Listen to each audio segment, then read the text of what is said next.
everyone. I'm Deb Haaland, Secretary of the Interior. This year, the department focused on helping every American community to thrive. Thanks to new historic resources provided through President Biden's Investing in America agenda, we are in the midst of healing, transforming, and strengthening our country, reaching communities in every corner of the United States, including those that have too often been left behind. In the face of the climate and biodiversity crises, new resources from the Bipartisan Infrastructure Law and Inflation Reduction Act are helping to safeguard communities from the most severe threats, including drought, wildfire, and coastal erosion. Not only that, but we are creating jobs, revitalizing local economies that are the backbone of our nation, inspiring a clean energy economy, advancing scientific innovation, and restoring our public lands and waters so more Americans can enjoy the great outdoors. But don't just take it from me. Here's what other department leaders have to say. I'm Shannon Estenones, Assistant Secretary for Fish and Wildlife and Parks. At the Department of the Interior, we know that nature is essential to the health, well-being, and prosperity of every community. That is at the heart of the President's America the Beautiful initiative and our work to expand access to our nation's national parks, wildlife refuges, and outdoor spaces. This year, we launched a new restoration and resilience framework to steward over $2 billion in investments from the Bipartisan Infrastructure Law and Inflation Reduction Act to restore our nation's lands and waters. Through this framework, we're working to address climate change impacts, including through restoring the Klamath Basin, salt marshes and core sagebrush areas, supporting habitat restoration for salmon, bison, and Hawaiian forest birds that hold cultural, subsistence, and ecosystem significance, and enhance communities' quality of life in Appalachia by improving outdoor spaces and addressing legacy pollution. At the heart of America the Beautiful, we are striving to advance conservation efforts that are locally led, collaborative, and inclusive, honor tribal sovereignty, and follow the science. Bonjour, Ani, Minogija. My name is Brian Newland, and I serve as the Assistant Secretary for Indian Affairs here at the Department of the Interior. Honoring our government-to-government relationship with tribes and upholding our trust and treaty responsibilities are paramount to our mission here at Interior. With new resources through the President's Investing in America agenda, this year we deployed record investments to provide modern wastewater and sanitation systems, clean drinking water, reliable and affordable electricity, while creating good-paying jobs in tribal communities. Through our new voluntary community-driven relocation program, we're dedicating the most funding in history towards supporting tribes most severely impacted by climate change with voluntary relocation, planning, and adaptation. Through all of this hard work, we're putting consultation, collaboration, and co-stewardship with tribes at the forefront.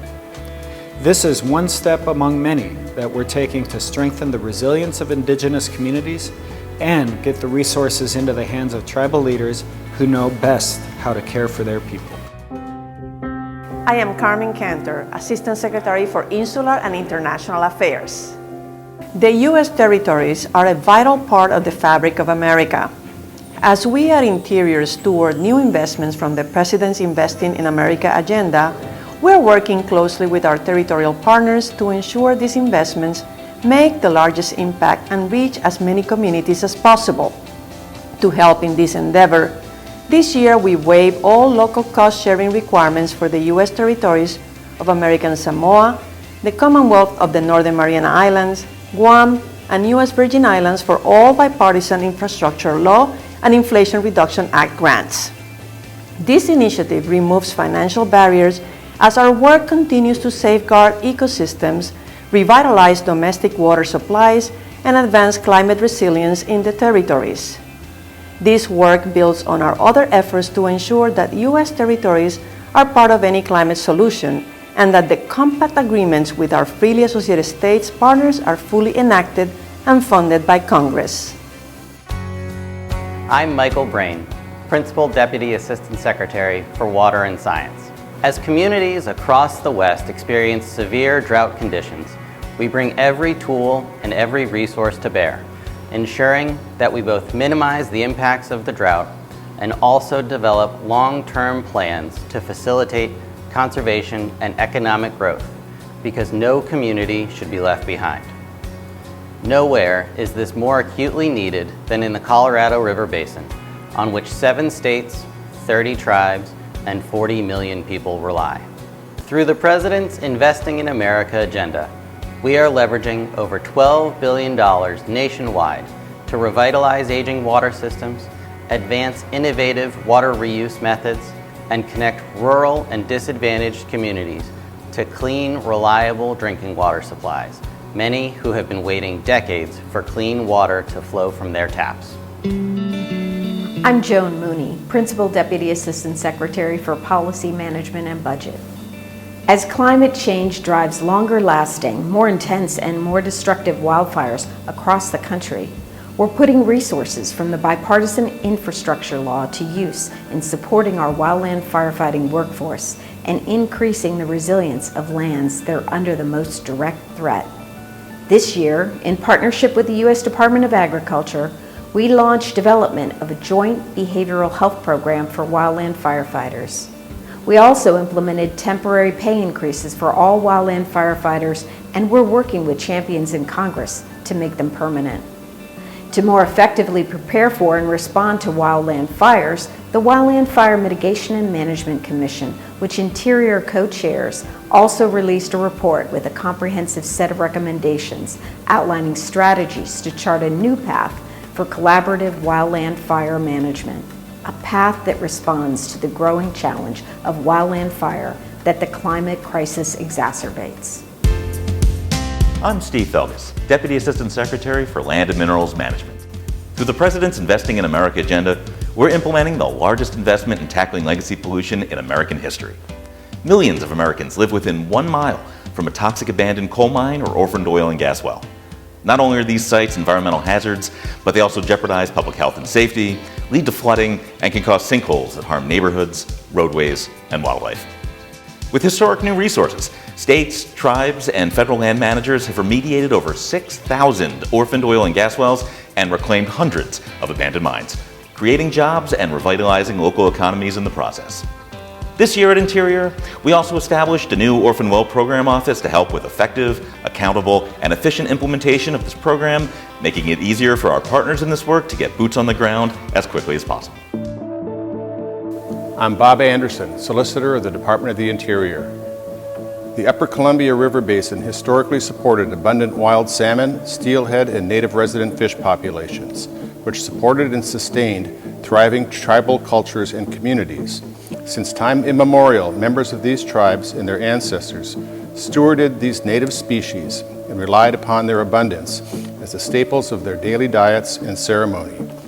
Yet for decades, entire swaths of this region have been cut off from the salmon that rely on the river to complete their journeys to the sea and back again.